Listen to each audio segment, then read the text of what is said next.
Olha, maio e junho foram meses que, assim, voaram. Quer dizer, maio voou e junho tá indo no mesmo caminho.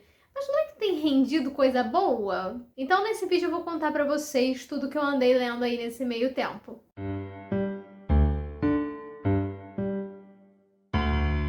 Olá, sejam muito bem-vindos ao canal, eu sou Ana Luísa Temponi e bem-vindos àquele vídeo de últimas leituras aí que andaram acontecendo nos meus meses. E como eu tava falando, acho que maio e junho foi meio que acerto crítico. Acho que não teve uma coisa que eu desgostei de verdade. Eu gostei de tudo, ainda que eu tenha ressalva sobre o último que eu vou comentar aqui. Logo no início de maio, eu li Prata Manchada, uma romantasia da Fernanda Redfield. Eu fiz um vlog enquanto eu lia ele aqui. Eu vou deixar o link na descrição, caso vocês queiram acompanhar aí na íntegra como foi a leitura. Aliás, palmas pra mim, porque eu consegui concluir a leitura de um livro em vlog pela primeira vez na vida. Não, eu acho que eu já concluí em outros, mas é raro. Às vezes eu começo, termino em outro vlog, né? Mas esse eu li inteiro. Prata Manchada vai contar a história de uma bruxa ali que tem um poder elemental focado no fogo. E o nome dela é Anissa, ela vivia com a mãe numa cabana, num vilarejo ali. Só que elas sofrem um ataque e esse ataque desencadeia um descontrole desse poder da Anissa. E elas vivem escondidas nesse vilarejo porque é um local que não é muito fã de magia. Quando eles encontram um usuário de magia, acontece o que, né, acontece com o usuário de magia. Bora queimar, entendeu? Essas coisas assim, não é bacana. Não é um vilarejo amigável. Só que nesse descontrole, a Anissa coloca fogo em absolutamente tudo, sem querer, e tem que fugir. Então, tudo que ela viveu até então, obrigatoriamente tem que deixar pra trás, porque ela destruiu sem querer. Se ela não fugir, ela é a próxima a ser destruída por esses guardas ali, enfim. Então, como eu tava falando, nessa aldeia que elas viviam, quem é usuário de magia é caçado e morto. Então, se a Anissa quiser viver, ela vai ter que dar uma fugida pela floresta. E é uma cena de fuga muito interessante. Durante essa fuga dela, eventualmente ela recebe... acertam nela uma flecha de prata, que é nociva pro sangue dela. Aquilo meio que envenena o sangue dela, ela cai e ela acha que ela vai morrer. Ela cai num rio, ela acha que assim, é isso, acabou pra mim. Só que a gente tá no início da leitura, é lógico que não acabou. A gente sabe, ela não sabe. E daí ela acaba sendo resgatada por uma mulher. E assim, eu não posso ficar falando muito sobre quem é essa personagem, porque é um fato que é mais interessante você descobrir dentro da história. Mas a Anissa meio que conhece e não conhece ela, e é só isso que eu vou comentar aqui, porque senão estraga a experiência. E dentro desse resgate, nessa cabana, ela leva a Anissa pra essa cabana, onde ela aparentemente vive, vai cuidar dessa pessoa que ficou enferma ali, da protagonista, né? A gente vai acabar ali acompanhando o dia a dia primeiro nessa estranheza de tipo, estou salvando uma pessoa que eu não conheço, eu tenho uma estranha dentro da minha casa e eu vou cuidar dessa estranha. E vice-versa, né? Outra pessoa, eu estou sendo cuidada por uma pessoa que eu não conheço. Até que essa convivência no meio dessa floresta não se torna mais tão estranha assim. A Anissa vai ficar meio chocada a princípio com a amabilidade dessa mulher e ao mesmo tempo ela é um pouco distante emocionalmente. Tipo, tá me ajudando de graça, quem faz isso, sabe? E ela tem, essa outra personagem tem um comportamento mais recluso, meio curioso e tal, mas ao mesmo tempo muito gentil. Então a história vai focar ali principalmente no desenvolvimento desse relacionamento ali entre essas duas personagens, que passa da estranheza para algo mais familiar, para algo mais romântico. E existe uma maldição gravíssima ali permeando essas personagens tanto individualmente quanto em dupla. Existe um passado cruel ali também que crava a marca nas pessoas. E eu repito o que eu disse no vlog, tem tudo isso e tudo me lembra uma grande quest de RPG, o que eu acho extremamente positivo. Eu gostei muito desse livro, eu até comentei, ele é um pouco fora da minha zona de conforto porque ele tem muito fluxo de pensamento. Eu normalmente leio coisas mais ágeis e tal, mas eu adorei, eu achei incrível porque faz sentido estar encaixado dessa forma ali naquela narrativa. Então, a partir do momento que faz sentido, as coisas fluem. A gente tem poucos diálogos verbais, a gente tem mais gestos, o diálogo acontece na ação, tem tudo o que paira ali entre um silêncio e outro. E tem, assim, essas pessoas tentando sobreviver num ambiente que um dia foi vil para elas. E ainda é, de certo modo. Ele tem alguns momentos bastante líricos também. Então, se você gosta muito dessa vibe do lírico, do fluxo de pensamento, é excelente. E apesar de ser um livro curto, ele em alguns momentos você tem que ler com calma mesmo para poder interiorizar o que está acontecendo ali, né? É bem proposital isso e até bem poético. E uma coisa que eu acho interessante quando as pessoas fazem romantasias desse jeito é que é um cenário de fantasia simples. E eu falo isso como elogio de verdade, porque a gente, quando fala em fantasia, a gente pensa necessariamente, na primeira instância, em alguma coisa muito com cenário político, rebuscado e tal. E não é que não tenha nessa história, tem, mas é um segundo plano. Não é sobre isso a história. A história é sobre a humanidade ali entre esses personagens. Nem sempre a gente precisa de uma fantasia com um mundo extremamente complexo. Às vezes o grande tá no simples, sabe? Então, Prata Manchada é muito sobre isso, sobre a dor individual, a dor conjunta e quando você se encontra em outra pessoa também e como você cresce individualmente e em dupla nesse caso. É sobre superação, é sobre seguir em frente, sabe? Tudo isso num cenário de fantasia. Foi um livro bastante gostoso de ler, que me soou como uma pausa entre uma leitura mais ágil e outra. Eu acho isso importante, mudança de ritmo pra mim funciona muito. E é um livro independente e ele está disponível no Kindle Unlimited. Logo em seguida eu li o mangá chamado Confins de um Sonho, da Yumi Sudo, que eu ganhei de páginas de Euterpe, essas pessoas maravilhosas aí que vêm presenteando o Booktube e trazendo uma gincana de desafios excelentes pra gente. Se você não tá sabendo o que tá acontecendo, vai ter link aqui na descrição com vídeos que eu explico um pouco melhor. Se você acompanha o Booktube, eu acho que você vai estar ligado aí no que tá acontecendo. É um mangá volume único do Pipoca Nankin. Aliás, que trabalho lindo do Pipoca Nankin, eu fiquei apaixonada. É belíssimo.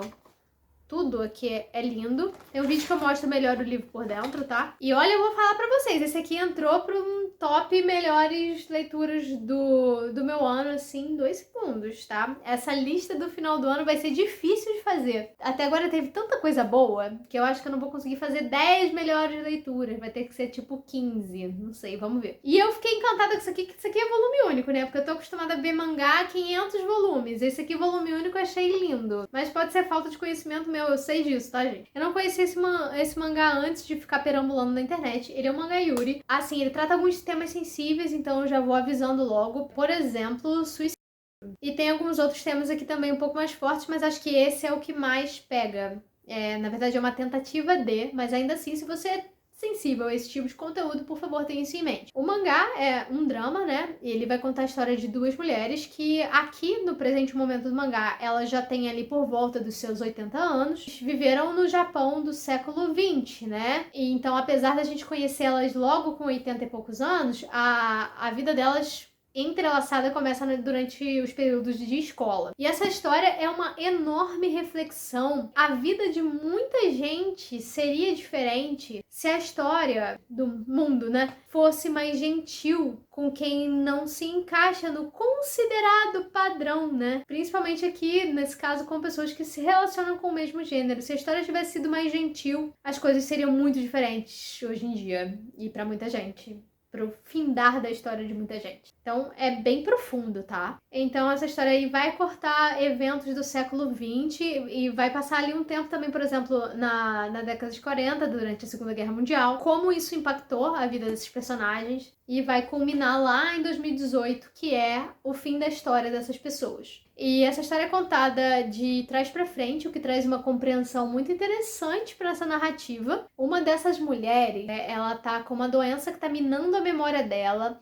Não fica específico se é Alzheimer ou se é alguma outra coisa, mas ela tá perdendo as memórias. E um dos medos dela é esquecer de uma das pessoas que ela mais amou na vida, que foi essa amiga dela. Eventualmente, na história foi além do relacionamento de apenas amizade, teve um envolvimento romântico, mas que não perdurou, por N razões que eu não vou entrar aqui, porque aí é spoiler de enredo. Então essa mulher fica se perguntando durante muito tempo o que poderia ter sido esse relacionamento delas. Poderia ter sido de fato um sonho. Não foi porque a história não foi gentil, e as poucas memórias que ela tem com essa outra mulher estão se esvaindo. Foi uma das pessoas que ela mais amou na vida e foi obrigada a abrir mão. Tem um evento aqui no início dessa história logo que desencadeia essa sequência de memórias dessa personagem, e ela vai voltando do passado mais recente para o passado mais longínquo. A gente vai entendendo as ações dessas personagens de forma contrária. Então vai mostrar momentos chave na vida dessas duas pessoas, coisas que fizeram elas se unir, coisas que fizeram elas se separar. Eu não sei se eu tô conjugando o verbo corretamente, mas fica aqui a questão. Então tem muitas decisões, muitas angústias e um final extremamente emocional, assim, pra gente emocionada, eu sou emocionada pra caramba, tem um final assim bem intenso. Então, apesar de lidar com muitos temas sensíveis aqui, a autora teve muito cuidado. É um tom muito bonito, é um tom muito poético, sem romantizar coisas que ela não deve romantizar, mas contando uma história que pode ter sido a realidade de muita gente. Ainda mais falando aqui do Japão, que é mais fechado com essas questões também. Eu pensei que eu ia chorar horrores durante a leitura. Não chorei durante a leitura, mas quando eu fui contar pra minha mãe sobre essa história, eu abri a boca a chorar. Porque você verbalizar e você pensar no que você tá falando, do que aconteceu aqui, e pensar que pode ter sido a vida de muita gente, nossa, eu comecei a chorar. É uma história belíssima e eu indico pra todo mundo que gosta de um drama bem sensível, sabe? Eu gostaria muito de ler mais coisas da autora, então eu torço que venha pro Brasil, porque eu sei que ela tem mais obras. Aí logo depois eu li mais um livro que Páginas de Euterpe me enviou, que foi Arte Importa, do Neil Gaiman, com ilustrações do Chris Riddle. Esse, na verdade, é um livro de não ficção, é um livro sobre arte no geral, embora o Neil comente mais sobre a escrita, né? Porque é a forma que ele mais manifesta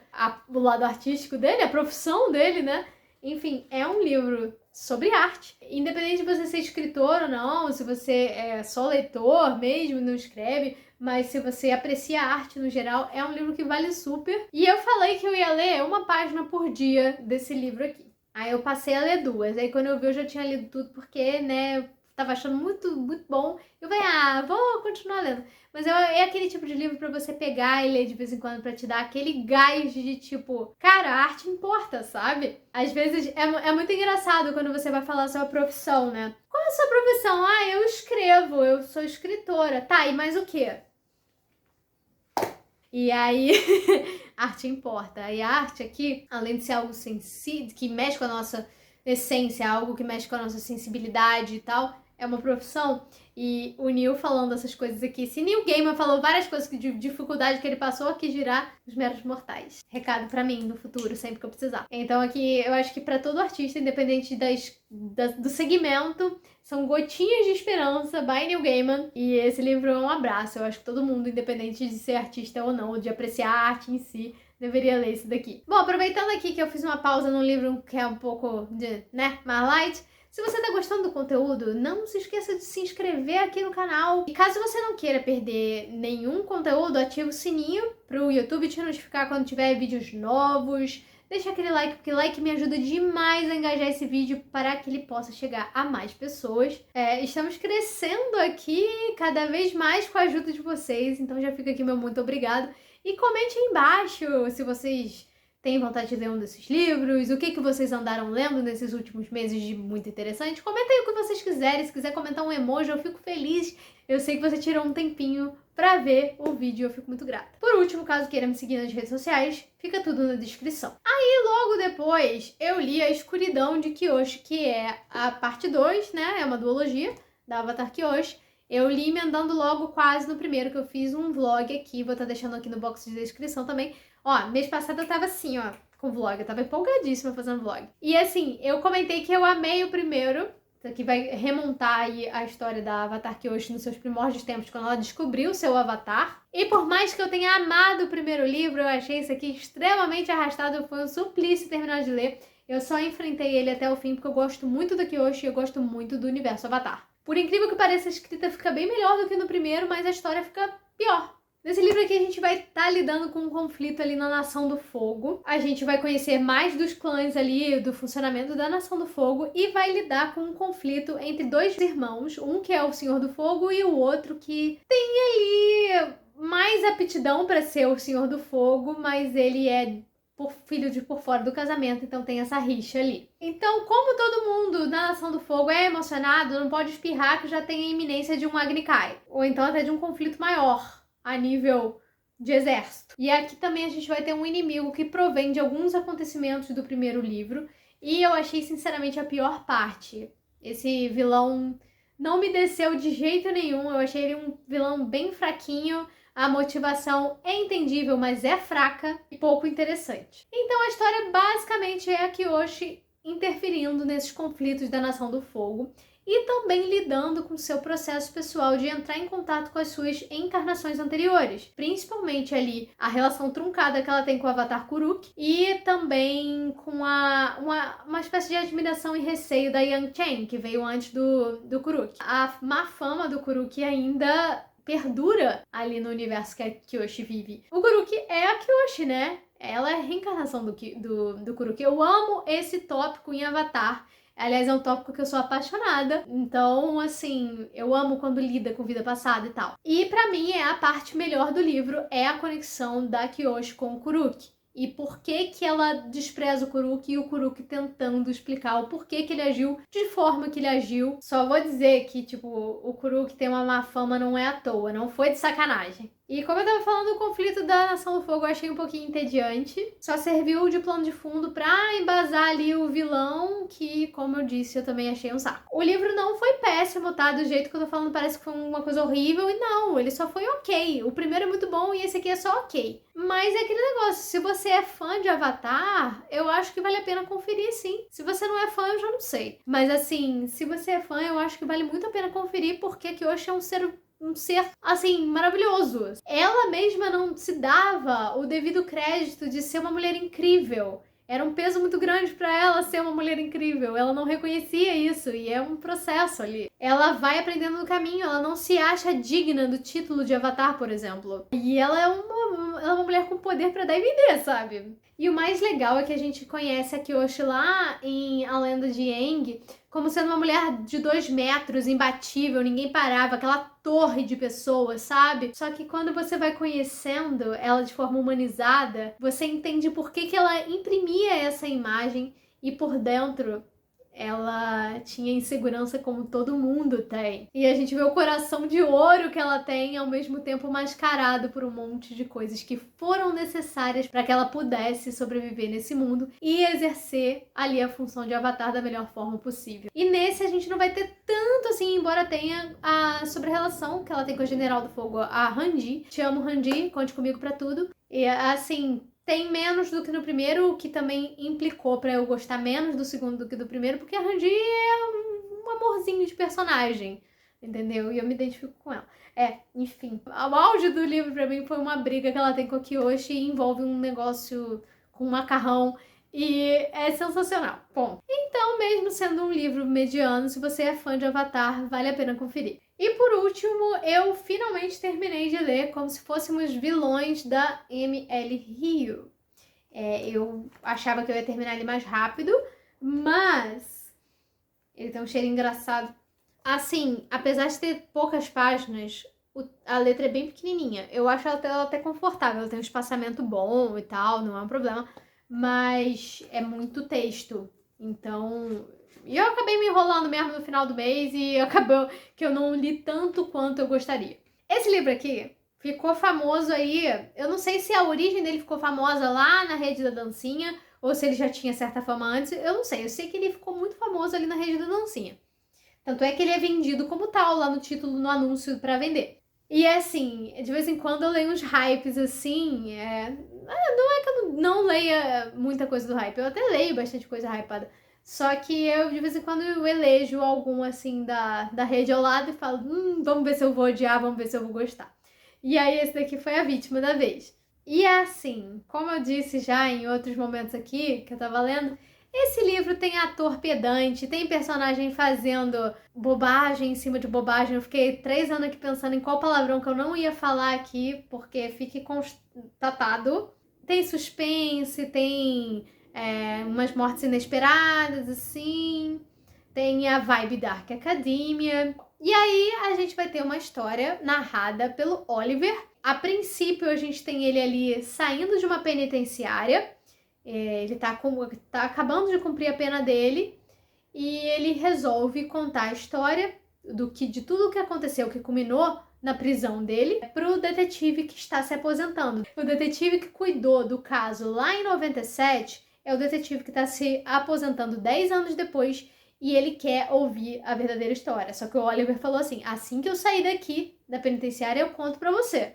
Antes disso, não. Enfim, ele sai da penitenciária e começa a contar a sua história desde o início do que começou a quebrar. Não no início da vida dele, mas assim, do início de como as coisas começaram a quebrar. Ficou redundante, mas vocês entenderam. Então, assim, o Oliver lá em 97, ele é um estudante do último ano de teatro de uma instituição ali, de uma faculdade, de uma faculdade chamada The Letcher, que é uma coisa bem requintada, aquelas coisas assim, bem fina mesmo. E eles são ali todos voltados pra arte, né? Tem um nome pra isso específico e eu tô esquecendo. E assim, é um lugar que tem ali a parte da música clássica, tem a parte da filosofia, tem uma parte de dança também, de balé e tal, e tem o teatro. E é uma faculdade que é difícil de entrar e também, conservatório, lembrei, é uma faculdade que é difícil de entrar e é uma faculdade que é difícil de permanecer, porque eles querem os alunos deles aqui, ó. Eles não querem um aluno mediano, eles querem resultados aqui. E a parte do teatro aqui é toda voltada para as obras de Shakespeare. São 4 anos, né? E assim, o quarto ano tá voltado para as tragédias. E esse quarto ano ali, ele só tem 7 alunos, que eu me lembro. Eventualmente tem um aluno do terceiro ano também que anda com eles, enfim. Mas no quarto ano são esses alunos em si. Oliver vai finalmente soltar verdades, né? Só que para isso ele vai enrolar bastante a gente. O que aconteceu no final da década de 90 que Oliver foi preso? Uma coisa que eu achei muito legal é que os capítulos aqui são divididos em cena 1, cena 2 e tem os prólogos também. Os prólogos são o Oliver de 2000 e alguma coisa, depois de ter saído da prisão e tá contando pro detetive Colborne. As cena 1, cena 2, cena 3 são os acontecimentos do passado e ele é dividido em atos, como se fosse uma peça também, da forma de uma peça, na estrutura de uma peça. Não que a literatura também não seja dividida em atos, também. Aqui é como se fosse realmente uma leitura de uma peça. E tem algumas partes aqui que a autora fez uma estrutura como se fossem falas de uma peça também, porque eles estão o tempo inteiro recitando Shakespeare. Então a gente vai conhecer esses 7 atores de perto, o melhor deles e o pior também, talvez o pior até mais do que o melhor. E o quão estilhaçada ficou a relação deles devido a um acontecimento. Porque acontece uma tragédia ali em determinada parte do livro, ali na década de 90. Basicamente a história é sobre a repercussão desse evento. Bom, eu achei as primeiras 200 páginas muito boas, de verdade.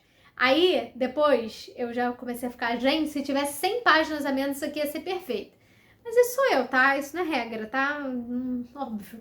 Eu achei os personagens muito interessantes, a vibe da Dark Academia aqui foi uma experiência melhor do que a que eu tive com Vita Nostra, apesar de eu gostar de Vita Nostra. Foi uma trama legal de acompanhar também, eu gostei. Ponto. É uma trama super batida, o suspense é super fácil de você entender no ato que acontece, ali no capítulo que acontece a tragédia, dá pra matar tudo.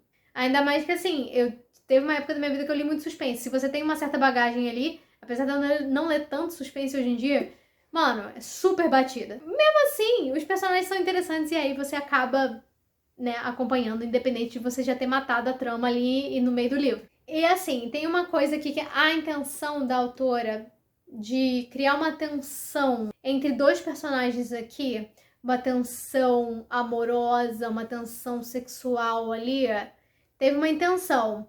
Pra mim, não funcionou em absolutamente nada. Eu achei, assim, muito vazio. E, assim, eu fiquei confusa, porque eu gostei desgostando. Um dos pontos importantes seria essa tensão entre esses 2 personagens. E eu não consegui me emocionar com a repercussão dessa história, porque eu não consegui sentir a tensão entre esses 2 personagens em si. Eu achei muito mal construído mesmo. E talvez agora eu seja cancelada. Tenha em mente que minha opinião, graças a Deus, não é regra, tá? Se você tem uma opinião muito diferente da minha, que ótimo, e que bom, somos seres humanos diferentes, com vivências diferentes. Então, tá tudo certo, entendeu? Você segue o baile, sabe?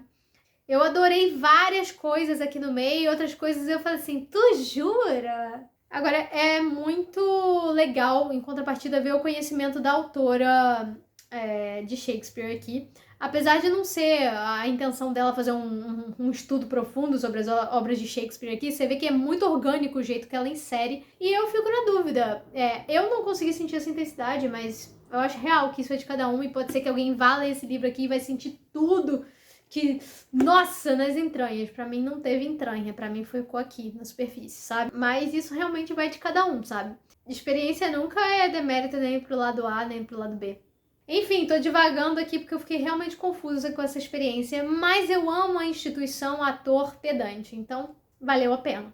Sabe o que eu acho? Que esse livro teria sido muito melhor se ele não tentasse ser cult. Porque eu acho que tem muito esforço aqui pra ele ser cult. Se ele não tivesse se esforçado e só contado uma história, eu acho que ele teria sido uma experiência melhor pra mim. Mas também tem o lance da vibe do Dark Academia, né? Que é pra ter essa coisa mais assim, né? Então eu tô confusa, pode ser eu que não entendi a proposta também. Enfim, valeu a experiência, valeu. Eu sempre indico, mesmo que eu não goste do livro, eu indico. Minha opinião não é regra. Seguimos.